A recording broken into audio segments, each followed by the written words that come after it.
E aí pessoal, tudo bom? Vamos continuar vendo os casos de estequiometria, em particular, pureza e rendimento. Então já vou logo pedindo, deixa seu like, se inscreva no canal e compartilhe o vídeo, tá certo? Então vocês já sabem, depois da vinheta, vem comigo!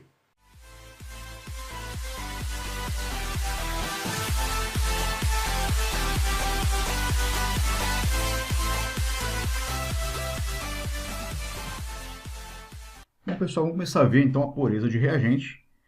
Essa pureza, na verdade, ela vai indicar a quantidade real da substância que vai reagir, ou seja, a quantidade real dos reagentes. Então, quer ver um exemplo prático disso? É quando a gente compra o ovo. A gente compra o ovo, vai fritar, vai cozinhar, enfim. Só que a gente leva o todo, leva a gema, a clara e a casca. Ninguém come a casca. Então, o que a gente vai aproveitar vai ser o quê? A gema e a clara. A casca ela é desprezada. Então, ou seja, a casca é como se fosse algo que tivesse impureza. Então, a gente vai calcular o quê? A pureza. Então, dentro de pureza de reagente, o que vai valer é o que realmente reage, ou seja, e não o todo. Tá? Da onde que vem essas impurezas? Muitas vezes pode ser o minério, tá? Que ele tem cascalho, tem outros minerais ali que não servem para a reação. Às vezes pode ser uma impureza no laboratório, às vezes não foi lavado direito uma vidraria. Então, dali surgem essas impurezas daí no processo reacional. Tá? Então, a gente vai calcular agora a pureza, que é um cálculo que envolve porcentagem. Então, vamos para o primeiro exemplo aí. Aqui diz o seguinte, que nessa amostra de calcita, contendo 80% de carbonato de cálcio, sofre decomposição quando submetida ao aquecimento, segundo a equação abaixo. Quer saber a massa de óxido de cálcio obtida a partir da queima de 800 gramas de calcita. Então, o que é a calcita? A calcita é um minério, né? E nesse minério de calcita nós temos o carbonato de cálcio. Então, quem vai reagir da calcita não é a calcita como um todo, e sim o carbonato de cálcio. Esse senhor aqui. Tá? Então, vamos fazer o cálculo em função dele. É como se a calcita fosse o ovo completo e o carbonato de cálcio fosse a gema e a clara, que é o que interessa para a gente. Bom, então, vamos lá. 800 gramas de calcita é o que nós temos, é o total. A gente pode dizer que 800 gramas equivalem a 100% da substância. Ele diz que a calcita contém 80% de carbonato. Então, qual vai ser a massa equivalente a 80%? Então, essa massa aqui, fazendo os cálculos de regra de 3, isso vai dar 640 gramas de carbonato. O que é isso aqui? Esse carbonato é o puro. Isso aqui é o que está puro. É ele que vai reagir. Então, agora a gente pode fazer o cálculo dentro do que ele está querendo, ou seja, calcular a massa de óxido de cálcio. Então, vamos fazer agora a estequiometria. Carbonato de cálcio, a massa dele são 100 gramas por mol. Então, 100 gramas vai produzir 56 gramas de óxido de cálcio. 56 gramas de óxido de cálcio. Se temos 640 gramas de carbonato, vou chamar aqui de Y. Fazendo novamente a regra de 3, esse valor vai dar 358,4 gramas de óxido de cálcio. Então, essa quantidade é a quantidade que vem dessas 800 gramas de calcita. Porém, dessas 800 gramas, somente 640 é que vão reagir. Ou seja, 640 gramas de carbonato de cálcio, que é o que vai reagir, que é o puro.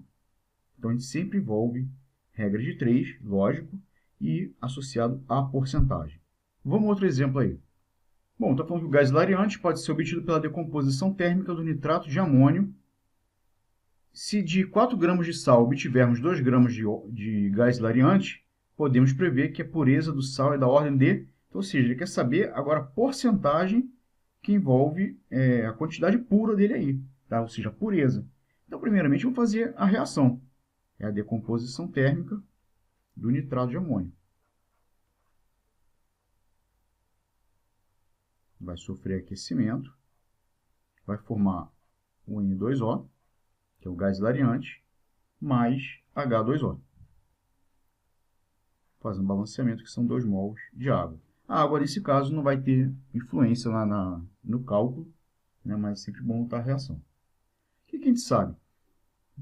Que a quantidade de nitrato de amônio vai gerar uma quantidade de óxido de nitrogênio. Então, vamos ter que 80 gramas vai produzir 44 gramas de N2O. Isso aqui, esses valores, está vendo aonde? Na reação. São os valores vistos na própria reação química.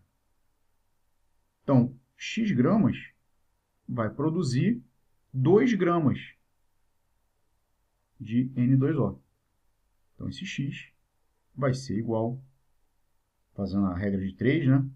3,63 gramas. Ou seja, essa aqui é a quantidade que reagiu. É a parte pura. Tá? É isso aqui está puro. É isso que realmente reage. Então, o que a gente sabe? Que foram utilizados 4 gramas. Então, a gente pode dizer que 4 gramas equivalem a 100%. Eu quero saber 3,63 gramas vai equivaler a quantos por cento? Ou seja, qual é a pureza disso aí?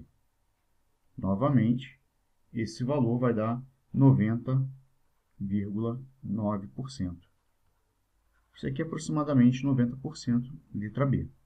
Bom, nós vimos a pureza, que está associado aos reagentes. Agora, o rendimento. Ele vai estar associado também aos produtos. Então, vai ser a porcentagem associado aos produtos. Então, dentro aqui do exemplo, após a leitura dele, vamos começar a resolver. Então, montando a equação, bicarbonato de sódio está sofrendo aqui a ação do calor, né? No caso, uma decomposição térmica. Ficou tortinho aí, mas dá para a gente fazer. Formando carbonato de sódio, gás carbônico e água. Fazendo aqui o balanceamento, temos 2 mols de bicarbonato, para poder fazer essa reação completa. Bom, ele quer uma relação de bicarbonato com o volume de CO2. Então, o que a gente sabe? Nós temos 2 mols de bicarbonato, então vai ser 2 vezes a massa de bicarbonato, que vale 84 gramas. Isso vai produzir 1 mol de CO2. 1 mol na CNTP equivale a 22,4 litros. Se tivermos 16,8 gramas, qual vai ser o volume? Novamente, regra de 3, calculando aí, né, vai dar 2,24 litros, né, de CO2. Esse aqui é o volume de CO2 obtido. Mas ele não quer o volume, ele quer o volume, só que quando temos 90% de rendimento. Então, o que a gente sabe? Que 2,24 litros foi o total produzido, ou seja, 100%. Qual vai ser o volume se tivermos 90% do rendimento? Novamente, fazendo aqui a multiplicação cruzada, né, regra de 3, isso vai dar 2,016 litros. Né? No caso aqui, dentro da resposta, o valor aproximado, 2,02. Letra A. Bom, mas o exemplo aí, depois de ter feito a leitura, vamos começar a resolver. Então, nós temos o carbonato de magnésio, MgCO3. Ele foi tratado com ácido clorídrico. Produziu gás carbônico. E o restante da reação vai ser a formação de água mais o cloreto de magnésio. Bom, feito isso, vamos fazer o balanceamento, no caso 2 de HCl aqui. Ele quer a quantidade de carbonato de magnésio em relação ao volume de CO2. Então, o que a gente sabe pela reação? Que 84 gramas, que é a massa do carbonato de magnésio, vai produzir 1 mol de CO2, que é 22,4 litros. Para facilitar, para deixar logo aí engatilhado, vou passar esse litro para mililitro. Dá 22.400 mililitros. Por que isso? Porque eu estou prevendo aqui o volume de 476 mililitros. Já vai facilitar. Se não fizer isso agora, vai ter que fazer depois. Então, se nós tivermos 2,10 gramas de carbonato, qual vai ser o volume? Fazendo a regrinha de 3, esse volume será igual a 560 mililitros. Ou seja, a multiplicação foi 2,10 vezes 22.400. Tá? Já facilitou aí. Bom, esses 560 mililitros foi o total obtido, ou seja, a partir das 2,10 gramas. Então, a gente pode dizer que 560 mililitros equivalem a 100% da reação.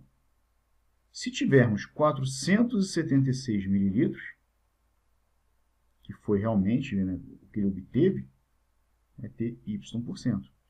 Então, fazendo aqui a regrinha de 3, esse valor de Y vai dar 85%. Letra C. Então, gente, problemas que envolvem pureza e rendimento sempre aparecem, tá? Sempre está acontecendo, tem que tomar cuidado para não confundir. O cálculo não é tão absurdo, mas pode haver confusão na hora de interpretar a questão, tá certo? Então, é isso aí, espero que tenham gostado, espero que tenham entendido, tá? Curtam o vídeo, compartilhem. Se você não é inscrito no canal, se inscreva. E um forte abraço, um molde de beijos. Fui!